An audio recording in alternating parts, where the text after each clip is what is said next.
We all know the Atlanta Braves are loaded at the top with their position players and starters, but the key to getting through any 162 game season is the depth that you have in the organization. Today, we're going to look at the non-roster invitees that we know are going to be in spring training, and I'm going to rank them top to bottom and by most likely to make the opening day roster. We'll discuss that on today's episode of Locked On Braves. So,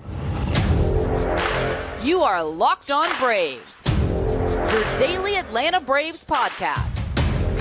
Part of the Locked On Podcast Network, your team every day.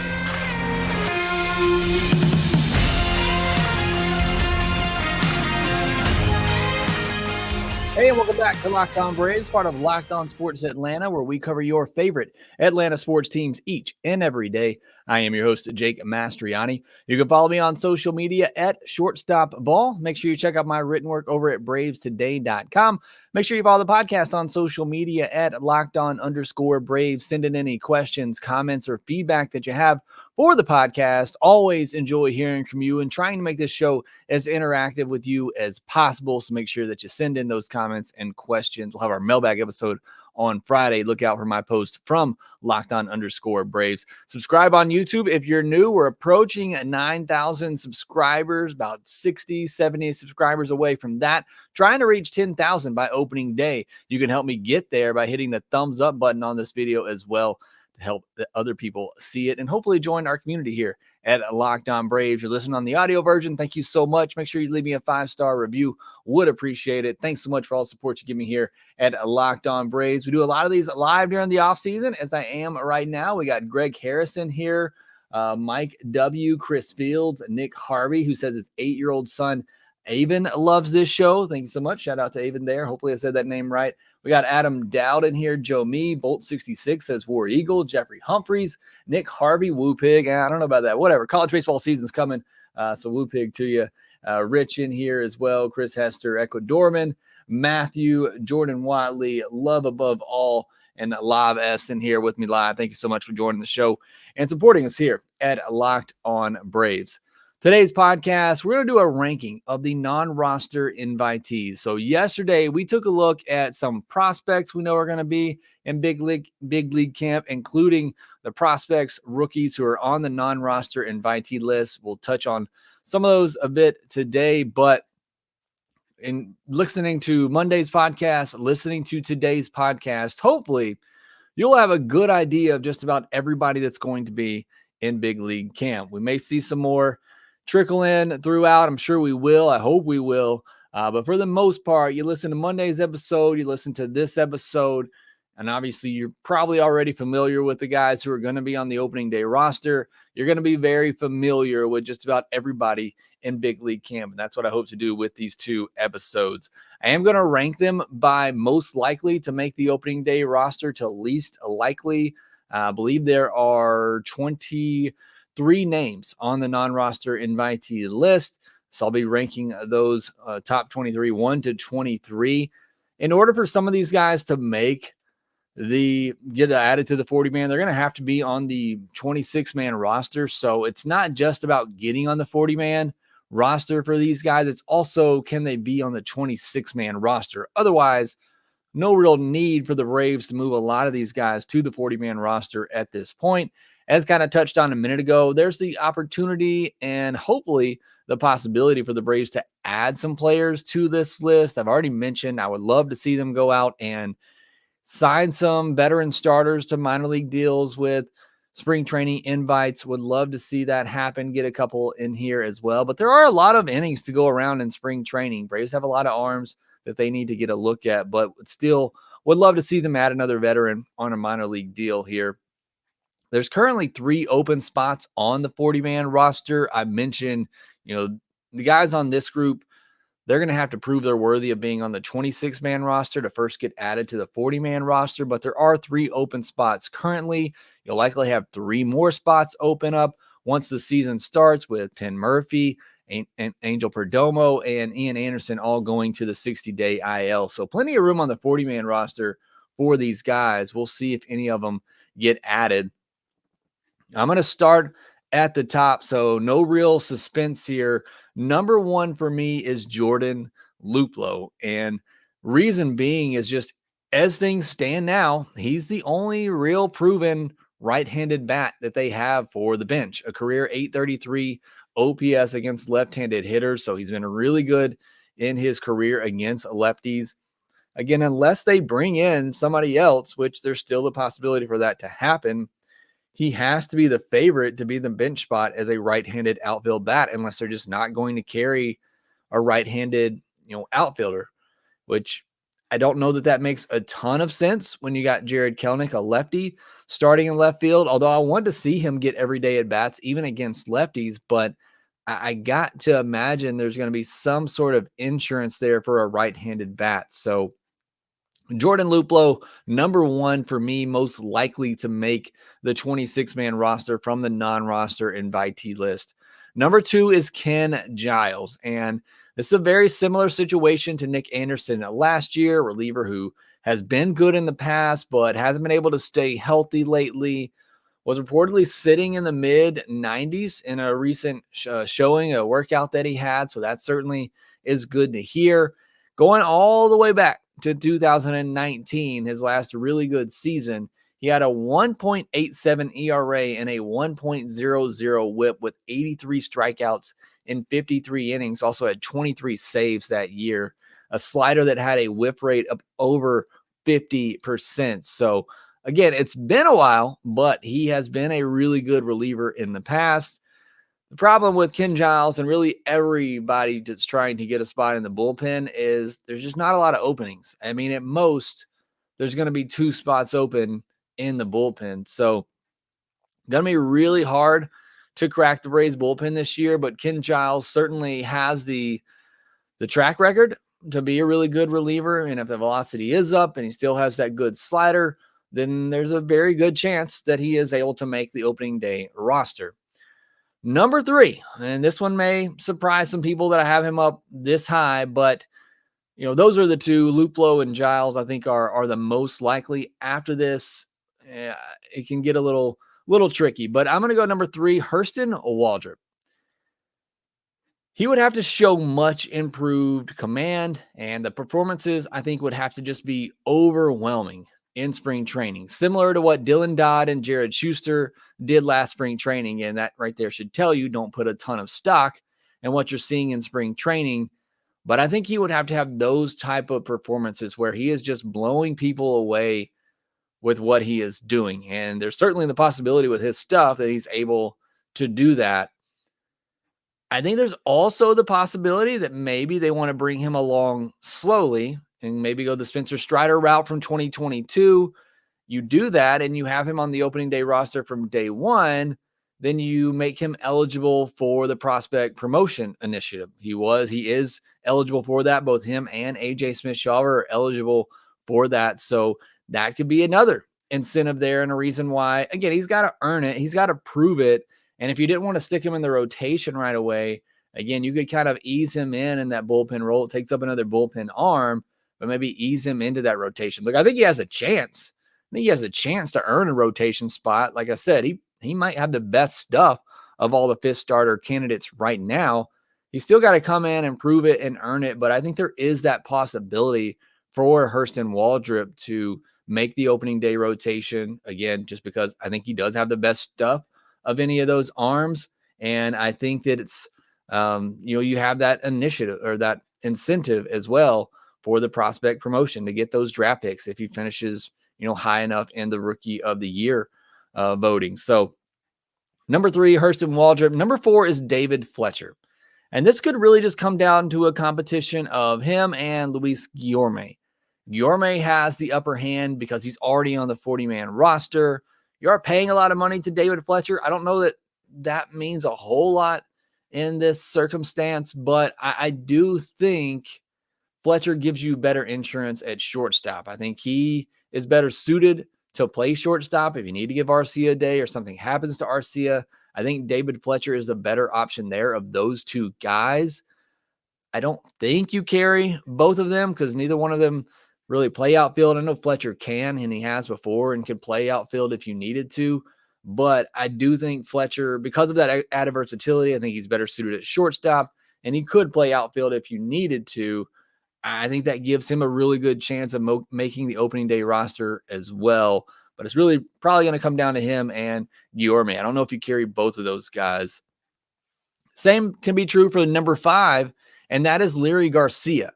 And if the Braves just wanted to carry someone who can play anywhere, and he can play anywhere, he can play all over the infield, he can play all over the outfield. He's also a switch hitter, so that takes care of both sides of the plate. And he has really good speed, so he can be a pinch runner for you as well. He honestly makes a lot of sense to be on your bench as somebody that can play everywhere. He has a lot of big league experience. He has good speed. He's a switch hitter. I just really think Leury Garcia makes a lot of sense. Again, he's probably going to be in that competition with Fletcher, with Guillorme. But I think Garcia is a sneaky one to watch as well as somebody who could make the opening day rotation.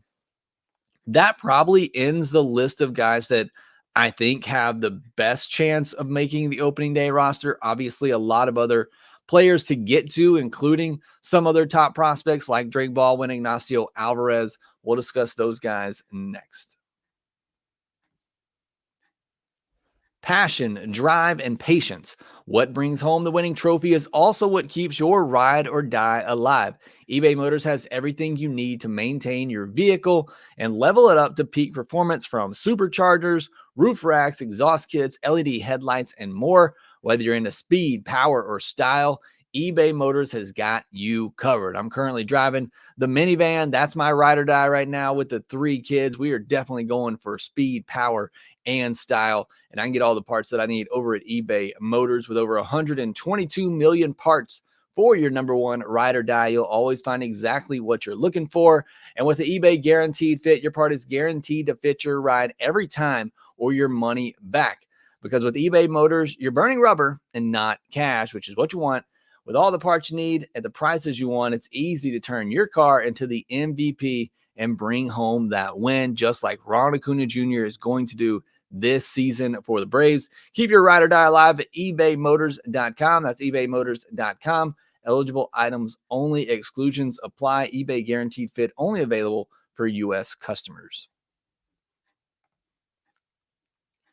I want to remind you, Locked On has launched the first ever national sports 24/7 streaming channel on YouTube. Locked On Sports Today is here for you 24/7, covering the top sports stories of the day with the local experts of Locked On, plus our national shows covering every league. Go to Locked On Sports Today on YouTube and subscribe to the first ever national sports 24/7 streaming channel.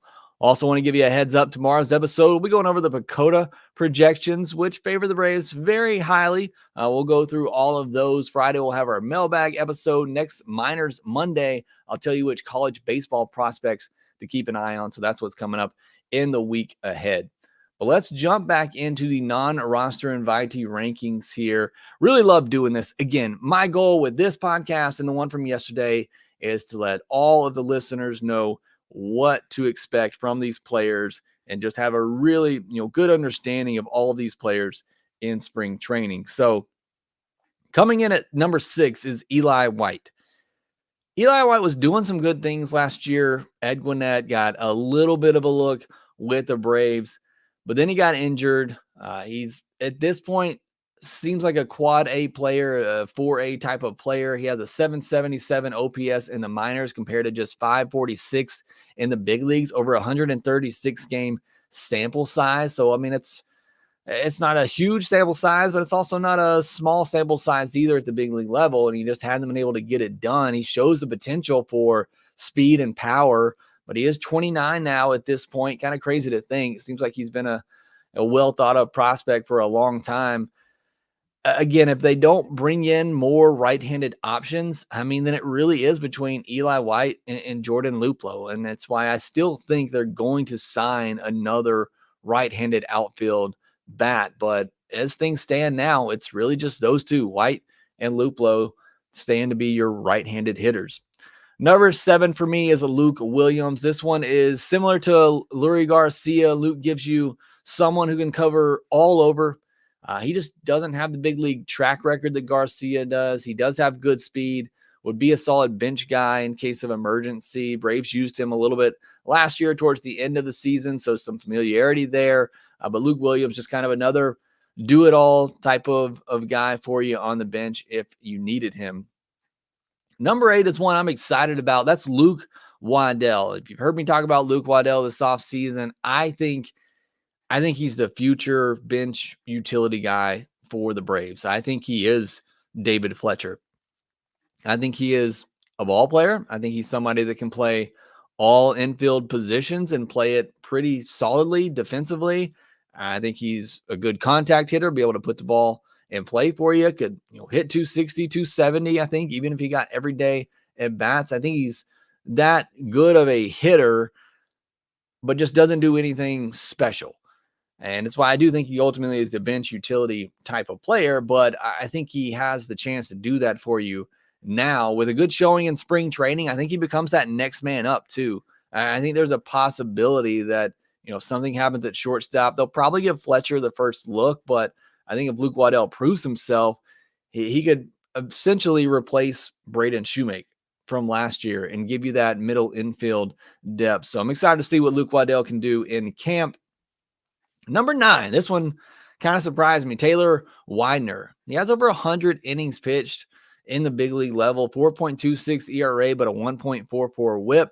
Pitched in Korea last year as a starter through 115 innings, a 4.54 ERA, just a 20% strikeout rate, and 8.1% walk rate, but kept the ball on the ground. I put him up so high because if the Braves wanted to have somebody in that swingman type of role, say they didn't want to do it with an Hurston Waldrep, and he would be a fit for that as well, just kind of that swing role, in garbage time to throw a couple of innings. They could do that with Woerner, essentially the Josh Tomlin role. Could come in garbage time and just pitch a couple of innings for you to save the rest of the bullpen. If the Braves wanted to have one of those guys in their bullpen, I don't think it's necessary. But that's the only reason I put Woerner up here so high, is that I think he could fill that Josh Tomlin or Jesse Chavez role. If Jesse Chavez doesn't come back, I think Woerner has a good shot to fill that role. At number 10 is Andrew Velasquez, another player that was with the Braves last year. They brought him back. If you just wanted to have a good glove and to back up your infielders, Velasquez could handle that role for you, but I think he's well behind some of the other guys we've already talked about. Now, you get to the point of this list here where really just not much to note on any of these guys. Pretty much everybody else on this list, it would take several injuries, things to really go wrong for them to make the opening day roster. But at number 11, you got Chadwick Trump, and he is definitely only if an injury happens, but I'm so glad that they were able to bring him back because I do think he is very solid depth at the catcher position. So I'm glad the Braves have him back in the system. Number 12 is Grant Holmes. Again, be hard to crack this Braves bullpen, but he's coming off a good year at Gwinnett, has some closer experience. I don't think he's going to close for the Braves, but again, had a good year, former first-round pick. Again, there's a chance for him to get into this bullpen at some point this year. So I put him at number 12. Number 13, Ben Bowden. The Braves probably aren't going to carry 5 lefties in their bullpen. They have been stacking up the lefties this offseason. Bowden is one of those. He put up solid numbers at AAA last year, had an incredible K per 9 of 13.1. I mean, that's Spencer Strider stuff, but Strider does it as a starting pitcher. The only thing kind of bringing him down, a 1.5 home run per 9 is not great. A 5.5 walk per 9 is actually terrible. So big strikeout stuff from the left side. Again, there was a huge emphasis from Alex Anthopoulos this offseason to first, get some high velocity guys in the bullpen, but also to get a ton of left-handed guys as well. And Bowden adds to that. At 14, Tommy Doyle. He had a K per 9 of 10 last year at AAA, but just 6.8 in 23 2/3 big leagues innings. So that strikeout total didn't carry over into the big leagues. And that went along with a 4.9 walk per 9 and 1.9 home run per 9 at the big league level. At number 15, top prospect, Drake Baldwin. I think for Drake to have a chance, it would require an injury to Ozuna and or Travis d'Arnaud. I think, first of all, you'd have to have a really good spring training. And I think something would have to happen to one or both of those guys for him to open up, obviously a backup catching spot. I still would put Trump ahead of him as I did in this ranking. But I think there's a chance for Drake Baldwin to maybe get some at-bats at at DH. I think him, David McCabe obviously didn't get the spring training invite, but I think both of those guys are kind of knocking on the door to get some DH at bats in the near future. But I put Drake Baldwin at 15 because it would still take a lot for that to happen. Number 16, Phillip Evans, a guy the Braves brought in this offseason, hit .312 at AAA last year, and he can play everywhere at shortstop, center field, and catcher. So somebody else who can play a bunch of different positions. So he's right up there with Leury Garcia, Luke Williams, and that mold, and he hit really well at AAA last season. So he is definitely in that mix. At 17, Alejo Lopez. He hit .265 in 74 big league games in his career.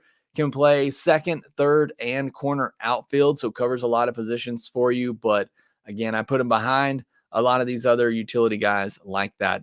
Number 18, Tyler Tolvey. Similar to Baldwin, would take an injury or two to get down to Tolvey. Talked about him yesterday. Really just kind of a lost season for him in 2023. I think, regardless of what happens, I think he needs to go down and got some things to work on, but some big power potential. Number 19, an arm that a lot of people are excited about, Hayden Harris. Again, just too many lefties in front of him already. But if he impresses enough, I think he has he's obviously should start at AAA, and we could see him at some point this season. Again, there's a lot of good lefties already ahead of him in this bullpen, but put up some impressive strikeout numbers. Again, we talked about him on Monday's podcast. You want to give that another listen. At 20, Ignacio Alvarez. It's probably the lowest you'll ever see me put him on any list. You all know how much I love Ignacio Alvarez. The Braves have been aggressive with some of their prospects in the past. I actually thought they were a little slow with Nacho last year. I thought early in the season they should have promoted him up to AA, where he was walking more than he struck out. Seemed to be the good decision. He kind of tailed off at the end of the season. But again, with him, as I said on yesterday's episode, really just want to see what he can do defensively. Can he stick at shortstop? Braves front office coaches getting a look at him. I'm assuming they're going to send him to AA, so that's going to be a big test for him. If a need were to arise, if things just went absolutely south at the shortstop position, could Nacho Harris handle it this year? I think that's what you're probably not going to have answered in spring training, but it will at least be a part of the answer for Braves coaches is, would they trust this guy if things just went absolutely haywire at shortstop this year? Could he come up and handle the position? Maybe something happens at third base. It obviously would take an injury for that, but really excited to see what Ignacio does in spring training. 21, Sebastian Rivero. Could be next in line behind Trump because of his experience, 34 big league games with Kansas City, but that seems unlikely. He is just 25, has the ability to play first, so that helps a little bit, giving some versatility there to back up first base. 22, Luis Liberato. Too many better options ahead of him, in my opinion. Just 5 big league at-bats with San Diego in 2022, /261, 365, 462 at AAA last year, with 9 home runs and 8 stolen bases in 69 games. Hit .290 in Dominican Winter League this offseason, but he's way down the list for me, obviously. Sitting here at 22, I just think there's a lot of better options ahead of him. 23, Jake Walsh. Last on my list, 5.28 ERA, 1.66 whip, a 6.8 walk per nine at Memphis last year. Those are not pretty numbers at all for Jake Walsh. That's why I have him last on the list here. He did have a K per 9 of 10. Again, the Braves bringing in guys with, at least mid-90s velocity and big strikeout stuff. And that continues here with Walsh, but he's last on my list. That's 6.8 walk per 9. That's just hard to overcome, as Lav S says, Mr. Irrelevant here at number 23. So hopefully you enjoyed those rankings. Again, my goal, hopefully this gives you a better idea of the players you're going to see in spring training and those who have the best chance of making the big league roster. But let me know down in the comment section below, which of this group do you think has the best chance of making the opening day roster? Who could have a big impact this upcoming season? Let me know down in the comment section below. All right, next we'll get to a little bit of news from the day, and I'll try to answer some of your questions live. We'll get to all of that here next. Happy Super Bowl week to all who celebrate from FanDuel, America's #1 sportsbook. If you're like me, Super Bowl Sunday, it's all about getting together with friends or family, grabbing your favorite football snacks, and then at the end of the game, celebrating the official start of baseball season. That's how I like to spend Super Bowl Sunday. But for you, if you want to get into the action a little bit more, FanDuel has many ways for you to enjoy the Super Bowl and many ways for you to end the football season with a W or maybe a couple of W's if you're feeling good. Not only can you bet on who will win Super Bowl 58, but FanDuel also has bets for which players will score a touchdown, how many points will be scored, and so much more. Again, maybe you're like me, you're just a casual football fan, you're watching it for the social interaction, you're watching it to celebrate the start of baseball season, whatever it may be. There's still other things that you can bet on as well, from the coin toss or what color Gatorade is going to be poured on the winning head coach. There's so many chances for you to get in on the Super Bowl action, and new customers can join today. You'll get $200 in bonus bets if your first bet of $5 or more wins. Just visit FanDuel.com/lockedon to sign up. That's FanDuel.com/lockedon. Also, make sure you visit FanDuel.com/playsafe for tools and resources to help you stay in control of the way you play. Make every moment more with FanDuel, an official sportsbook partner of the NFL. I want to remind you one more time that Locked On has launched the first ever national sports 24/7 streaming channel on YouTube. Locked On Sports Today is here for you 24/7, covering the top sports stories of the day with the local experts of Locked On, plus our national shows covering every league. Go to Locked On Sports Today on YouTube and subscribe to the first ever national sports 24/7 streaming channel. Getting to a little bit of news from Tuesday, Jose Altuve gets a 5-year extension with the Astros for $125 million. That little guy just keeps producing. Hate him or love him, even after everything that happened in the 2017 area, he still produces. We'll see if that continues for the next 5 years or not as he gets up there in age. But he was possibly going to finish his career with the Houston Astros. And again, love him or hate him, I love seeing players finish their career with the team that drafted him and playing all the way through. He's 33 now, so yeah, that could take him through the rest of his career, and that'd be really cool to see him play his entire career with the Astros. Maybe the most disappointing thing about the Freddie Freeman saga that happened is that he had an opportunity to be a legend in Atlanta, and now you don't have that because you left. And whoever you want to put the blame on, he doesn't have that opportunity anymore. Jose Altuve had that opportunity with the Astros, and he takes it. Speaking of somebody else who is a legend for their team, the Dodgers, bringing back Clayton Kershaw. Now, he won't be back till after midseason, but as another arm to that Dodgers rotation, we'll see what he looks like coming back from injury. Could be his last year. He's going out to Dodgers. Some people thought maybe he would go try out the Texas Rangers, but that is another move from the Dodgers as they continue to build out that roster. And then Jacob Junis signs a 1-year, $7 million deal with the Brewers, who spending money. I don't know what the Brewers are doing right now. I feel bad for all the Brewers fans out there. I love that fan base. Covered Locked On Brewers for a while. I don't know what the Brewers got going on. We'll see if they trade Willy Adames. Maybe they hold on to him. Maybe the Braves trade for him and sign him. We'll see. I don't think that's going to happen at this point. But again, Brewers out here spending money on some arms, I guess. And as far as questions, comments, we got Matthew says, Jake, whatever happened to Grant Dayton? He was around for so long and then he just vanished. So I want to say the last time I remember seeing Grant Dayton, he was with the Dodgers, but I don't know where he is at the moment or if he's even still in baseball. So 2021 was his last year with the Braves.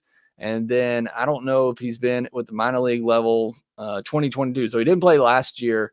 2022, he was in the Angels and Marlins system. So I believe he's out of baseball. Was 36 now. So I think maybe he hung it up. I didn't see the retirement announcement for Grant Dayton, but War Eagle there. Joe Me says Nacho mashes in spring and announces his arrival. Would love to see that happen.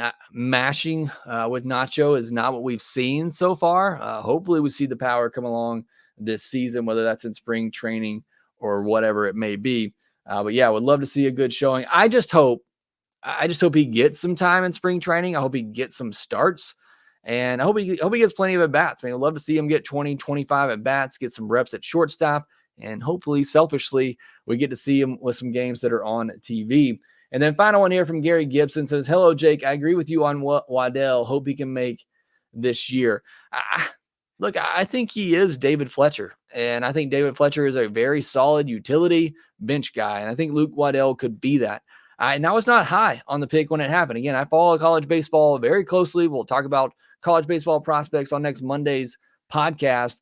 I was not all that high on Luke Wadell coming out of Georgia Tech, but the bat to ball skills are there, and I just love him as that baseball player mentality, can do it all for you. Again, on the games I've gone back and watched this offseason, I wasn't necessarily going back to watch Luke Wadell, but in games where I was watching a Waldrep or watching Drake Baldwin, it seems like he always made a play or something that helped your team win. So I've really come around on Luke Wadell, and yeah, I think he could be a very solid depth piece for the Braves. Jeffrey Humphrey says, with new owners, do you think Baltimore will start spending considerable more since the Burns pickup?